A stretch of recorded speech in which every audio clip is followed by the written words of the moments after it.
स्वागत आप सभी का एमपी दिन भर आप देख रहे हैं। आपके साथ मैं हूं पुनीत। खबरों की शुरुआत करेंगे और सबसे पहले आपको कोरोना की वजह से कैसे प्रदेश सरकार की आर्थिक सेहत खराब हुई है ये आपको बता देते हैं। कोरोना ने आर्थिक सेहत पर काफी असर डाला है मध्य प्रदेश की, क्योंकि सरकार की आर्थिक सेहत इससे काफी बिगड़ी है।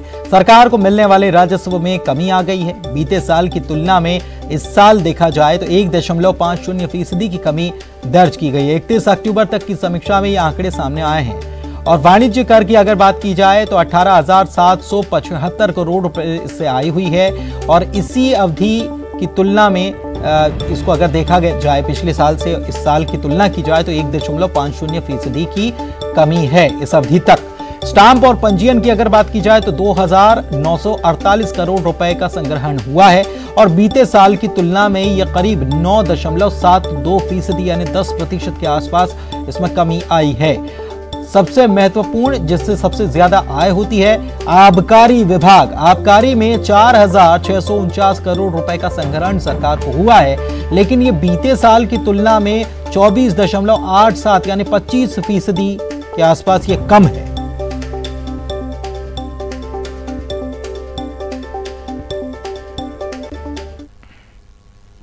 और एक तरफ आज जहां मुख्यमंत्री शिवराज सिंह चौहान राजधानी भोपाल में सरकारी कामकाज का जायजा लेने के लिए निकले, तो दूसरी तरफ प्रदेश के ही दूसरे हिस्से में सरकारी सिस्टम छोटे छोटे दिव्यांग बच्चों के साथ मजाक करने में लगा हुआ था। मामला सिंगरौली का, जहां पर जिला मुख्यालय बैढ़न में दिव्यांग बच्चों के प्रमाण पत्र बनवाने सुधरवाने के लिए शिविर लगाया गया। इसमें 300 बच्चे पहुंचे। शिविर का समय सुबह 9 से शाम 5 बजे तक रखा गया, लेकिन मेडिकल बोर्ड में शामिल सरकारी अमला पूरे 5 घंटे से भी ज्यादा देरी से यहां पर पहुंचा। महज 30 बच्चों के प्रमाण पत्र देखने के बाद यह अमला लौट गया और बाकी बच्चे यूं ही सुबह से इंतजार करते करते और जांच अधिकारियों को लौटकर जाते तकते रहे। इस पूरे मामले में बच्चों के परिजनों ने जहां नाराजगी जताई तो वहीं शिक्षा विभाग के अधिकारी हैरानी जताकर मामले से पल्ला झाड़ने की कोशिश में नजर आए।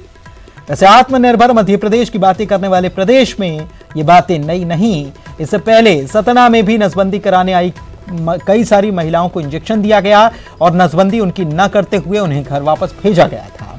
सिंगरौली में भी मासूम दिव्यांग बच्चों के साथ सिस्टम में बैठे लोगों ने भी ऐसा ही भद्दा मजाक किया है।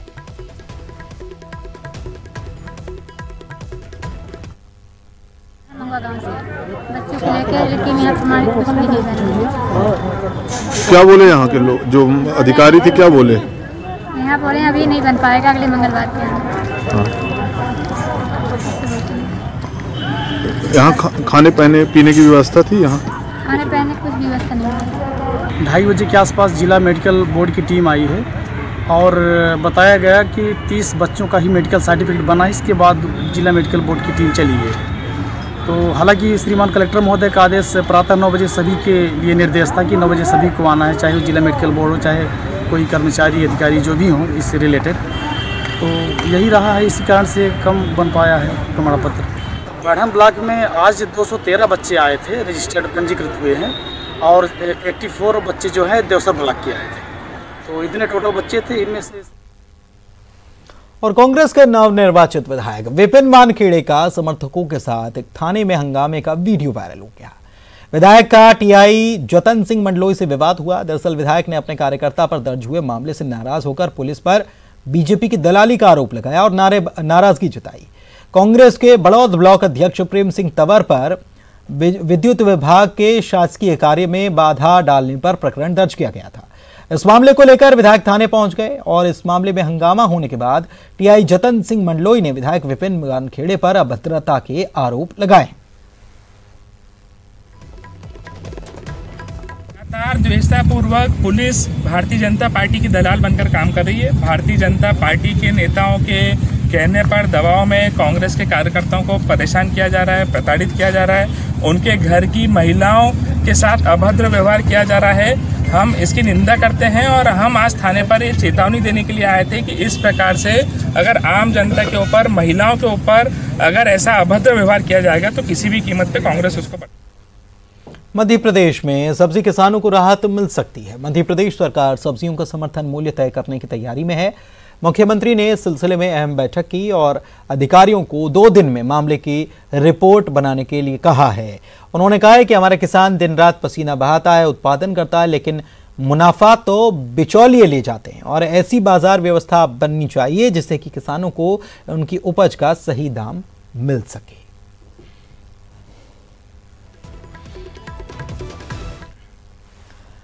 सरकारी विभाग में हो रहे काम के फीडबैक लेने के लिए मुख्यमंत्री आज खुद सड़क पर निकले। पहले समाधान केंद्र पहुंचे, लोगों से शिकायतें पूछी, अफसरों को उसे दूर करने के निर्देश दिए। सीएम ने फोन पर लोक सेवा केंद्र में मूल निवासी प्रमाण पत्र बनवाने के लिए आवेदन करने वाले एक शख्स से उन्होंने बात की और कामकाज को लेकर फीडबैक लिया।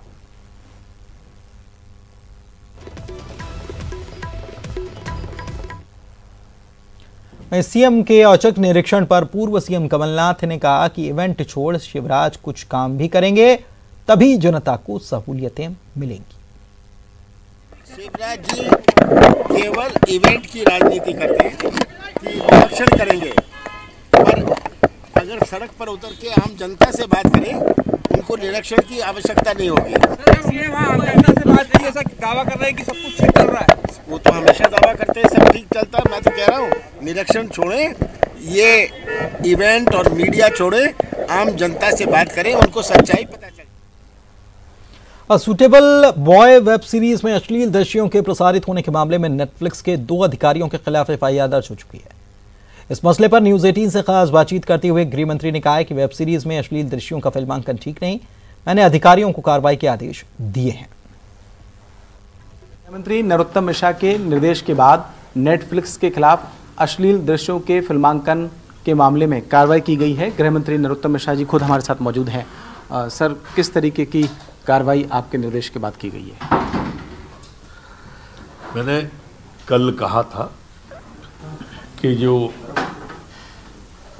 एक सूटेबल बॉय करके जो पिक्चर आई है उसमें जो दृश्य है हमारे धार्मिक स्थान पर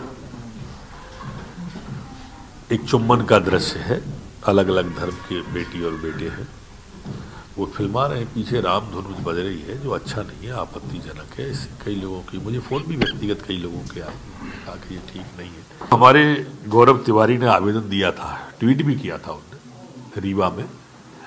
फिर हमने सभी अधिकारियों से, विधिवेत्ताओं से बातचीत की और उसके बाद इस निष्कर्ष पे आए कि 295A के तहत हम प्रकरण हमने पंजीबद्ध किया है।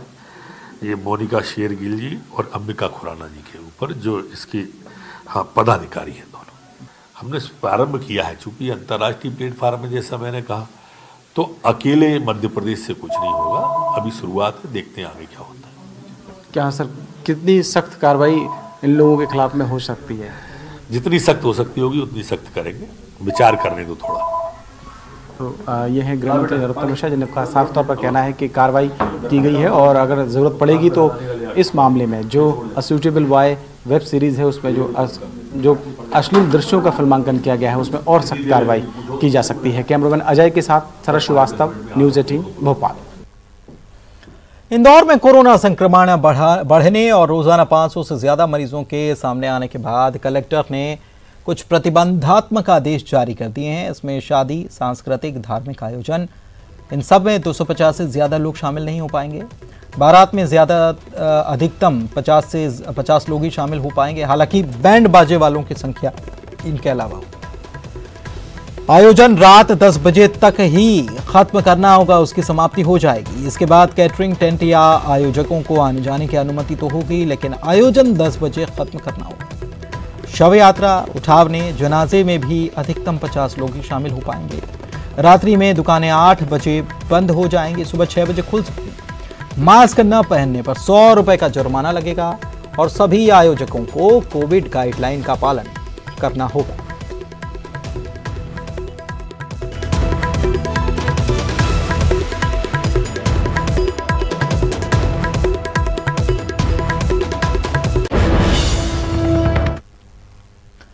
तो एक तरफ कोरोना पर कंट्रोल के लिए फिर से पाबंदियां लगाई जा रही हैं, खुद प्रधानमंत्री लोगों से एहतियात बरतने की अपील कर रहे हैं, और दूसरी तरफ बीजेपी के सांसद और केंद्रीय मंत्री सोशल डिस्टेंसिंग की धज्जियां उड़ा रहे हैं। दो तस्वीरें आपको दिखा रहे हैं। पहली तस्वीर उज्जैन की, यहां पर बीजेपी के जिला स्तरीय कार्यकर्ता सम्मेलन में सोशल डिस्टेंसिंग की धज्जियां उड़ाई गई। कार्यक्रम में बीजेपी के पूर्व प्रदेश अध्यक्ष प्रभा झा, केंद्रीय मंत्री थावरचंद गहलोत, सुहास भगत, श्रम और कर्मकार कल्याण के अध्यक्ष सुल्तान सिंह शेखावत और सांसद अनिल फिरोजिया थे। लेकिन मंच से लेकर पंडाल तक सभी जगह सोशल डिस्टेंसिंग के नियमों को दरकिनार देखा गया।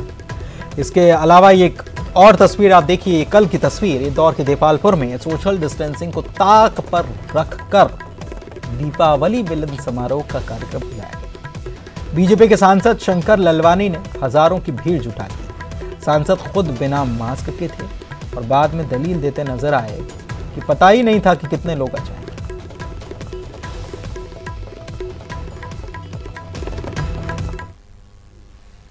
तो इंदौर के देपालपुर में दीपावली मिलन समारोह में भीड़ जुटाना सांसद शंकर ललवानी को महंगा पड़ रहा है, क्योंकि कांग्रेस के प्रदेश सचिव राकेश सिंह यादव ने पीएमओ को पूरे सबूत के साथ शिकायत कर दी है और सख्त कार्रवाई की मांग उन्होंने उठाई है। पीएमओ को मैंने लिख के भेजा है कि माननीय मोदी जी लगातार कोरोना रोकने का प्रयास कर रहे हैं, शिवराज जी कोशिश कर रहे हैं, लेकिन सांसद महोदय और यहाँ के विधायक मान नहीं रहे हैं। वो लगातार इस चीज़ का माखौल उड़ा रहे हैं, लेकिन जनता पे सख्ती करा रहे हैं। जनता को घर में बंद किया जा रहा है, जनता को ये बोला जा रहा है कि वो बाहर ना निकले। लेकिन जब अपना राजनीतिक प्रोग्राम होता है भारतीय जनता पार्टी का, तो लोगों को बुलाया जाता है, भीड़ एकत्रित की जाती है और वहाँ ये कोरोना के नियम सब समाप्त हो जाते हैं। देखिए, वो देपालपुर का कार्यक्रम था, दीपावली मिलन समारोह था ग्रामीण क्षेत्र में, और पहली बात तो ये था कि जानकारी नहीं थी कि इतनी संख्या में लोग आएंगे। एक सामान्य तौर पर दीपावली मिलन सब जगह होता है, दिवाली पे हम सब जाते हैं, एक दूसरे से मिलते हैं, और पर वहाँ इस बात का हमने मंच से ही बात की थी कि सोशल मीडिया का ध्यान रखें और मास्क लगाएं। जहाँ तक आपके चैनल पे ये दिखाया गया था, मैंने मास्क नहीं लगाया।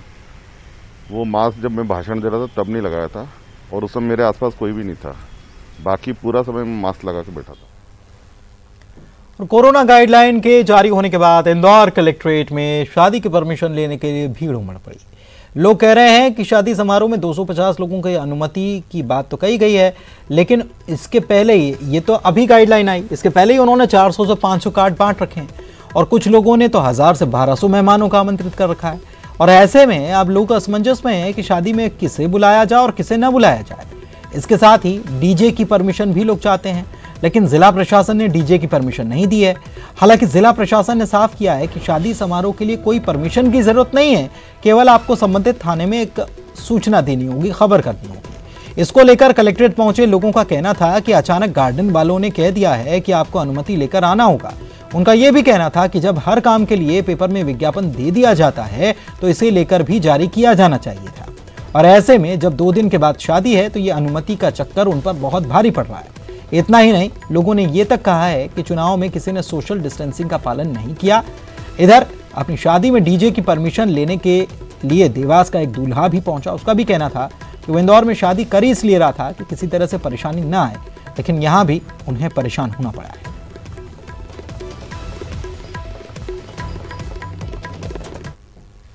इधर भोपाल कलेक्टर ने भी आदेश जारी कर दिए हैं। कोरोना की रोकथाम के लिए आदेश कलेक्टर की तरफ से जारी किए गए हैं। अविनाश लवानिया ने यह आदेश जारी किया है कि रात 8 बजे तक सभी बाजार बंद हो जाएंगे। रेस्टोरेंट रात 10 बजे तक खुले रह सकते हैं। इंडोर हॉल की शादी में 100 से ज्यादा लोग नहीं रह पाएंगे। खुले मैदान में जरूर शादी होती है तो 200 लोग शामिल हो पाएंगे। अस्पताल, मेडिकल स्टोर पहले की तरह खुले रहेंगे। मास्क पहनना हर हाल में अनिवार्य होगा।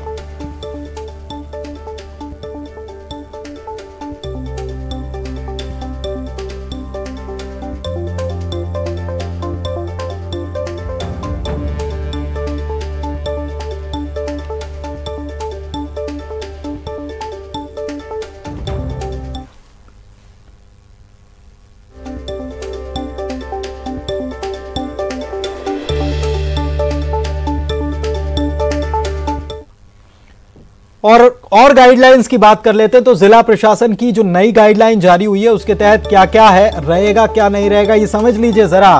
भोपाल में 321 नए मरीज मिले हैं। रैली, प्रदर्शन, जुलूस पूरी तरह से इस पर पाबंदी रहेगी। 50 व्यक्तियों के साथ बारात निकालने की अनुमति रहेगी। जैसा कि इंदौर की जानकारी दे रहे थे ऐसा ही भोपाल में भी रहेगा। विवाह संबंधी कार्यक्रम केवल रात 10 बजे तक ही आयोजित हो सकेंगे और रात 10 बजे के बाद भी विवाह रस्म 30 व्यक्तियों की संख्या के साथ अनुमति इसकी रहेगी, क्योंकि विवाह रस्म देर रात तक होती हैं तो उसके लिए अनुमति जरूर दी गई, लेकिन आयोजन और नहीं हो पाएगा। इसके लिए पूरी गाइडलाइन तैयार कर दी गई और किसी प्रकार का धरना, जुलूस, रैली ये कुछ भी नहीं हो पाएगा। इसके लिए कोई परमिशन नहीं मिलेगी। जितेंद्र हमारे सहयोगी हमारे साथ फोन लाइन पर जुड़े हुए हैं और उनसे बात करते हैं इस पूरी खबर पर। जितेंद्र, नई गाइडलाइन कोरोना से लोगों को बचाने के लिए जिला प्रशासन की तरफ से?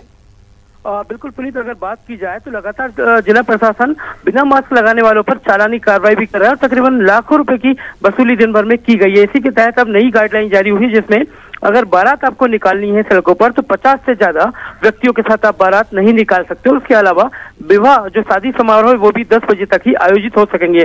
तो साथ ही उनके साथ 30 व्यक्तियों के साथ उन्हें विवाह में की रस्म अदा करने की अनुमति होगी। तो कह सकते हैं और रैली, जुलूस, प्रदर्शन, इन सारी तमाम चीजों पर प्रतिबंध रहेगा और ये नई गाइडलाइन जारी हो चुकी है। कह सकते हैं अधिकारियों को कब इसे अमल में लाना है ये उनके ऊपर निर्भर करता है। चलिए, बहुत बहुत शुक्रिया आपका इस जानकारी के लिए जितेंद्र। और इस बीच देख लीजिए, ये गाइडलाइंस तो हैं जिला प्रशासन की तरफ से जो जारी की गई हैं। इस बीच खबर ये भी कि भोपाल में 321 नए कोविड मरीज सामने आ चुके हैं। कोरोना संक्रमण की रफ्तार तेजी से बढ़ते हुए 24 घंटे में 321 नए कोरोना पॉजिटिव मरीज आए हैं। रोज 300 से ज्यादा मरीज सामने आ रहे हैं और कुछ दिनों से कोरोना का संक्रमण काफी तेजी से बढ़ा है।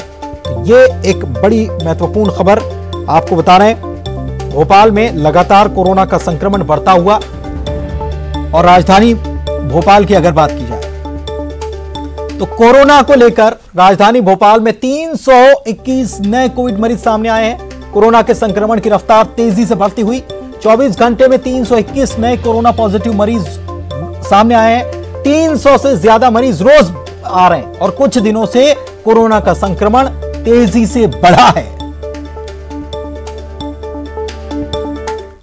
और वक्त एक ब्रेक का हो चला, जल्द लौटेंगे। अगर मालवा जिले के सुसनेर सामुदायिक स्वास्थ्य केंद्र में लापरवाही का बड़ा मामला सामने आया। यहां पर नसबंदी के लिए आई महिलाओं को ऑपरेशन के बाद अस्पताल के फर्श पर लेटा दिया गया। ऑपरेशन के बाद महिलाओं को स्ट्रेचर तक नहीं दी गई। स्वास्थ्य विभाग के कर्मचारी उठाकर महिलाओं को ले जाते नजर आए। रात में ठंड की वजह से महिलाओं और उनके साथ आए परिजनों को काफी परेशानी झेलनी पड़ी। नसबंदी शिविर में ऑपरेशन भी काफी लेट से शुरू किए गए। सोशल डिस्टेंसिंग का भी यहाँ पर ख्याल नहीं रखा। ये काहे के लिए लेके आए यहाँ पे? ऑपरेशन के लिए लेके आए। नसबंदी के ऑपरेशन के लिए। कब से आए आप लोग? सुबह 9 बजे से आए। सुबह 9 बजे से आए। अभी कितनी बज रही होगी अभी? अभी तो 8 बज रहे, रात 8:30 बज रहे। अच्छा, तो ये जो यहाँ पे सब उनको बिस्तर वगैरह ओढ़ने को सब मिला है? नहीं मिला। खाना वगैरह यहाँ दिया था दिन में आप लोगों को? कुछ नहीं दिया। भाई किसको लेके आपके घर में कोई पेशेंट? क्यों लेके आए वहाँ? ऑपरेशन कराने के लिए सर। तो ये यहाँ पे सब व्यवस्था अच्छी है? उनको दूर दूर सुलाया है, सब दिया है ओढ़ने वगैरह को? सब नहीं दिया सर। बात बड़ी खबर की। ग्वालियर के एसडीएम अनिल बनवारिया पर कार्रवाई की गई है। ये वही साहब हैं जिन्होंने मास्क न पहनने वाले एक ठेला संचालक के मुंह पर गुस्से में आकर पानी फेंक दिया था। फूलबाग इलाके में हुई घटना का लोगों ने वीडियो बनाया और उसे वायरल किया।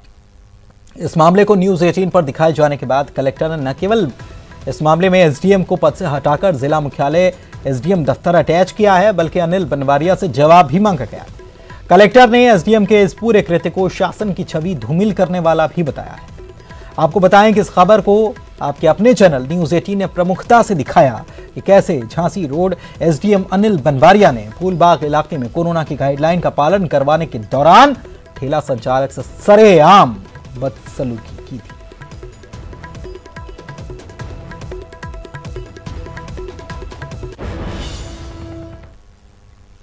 और इसी के साथ इस बुलेटिन में फिलहाल इतना ही। नमस्कार।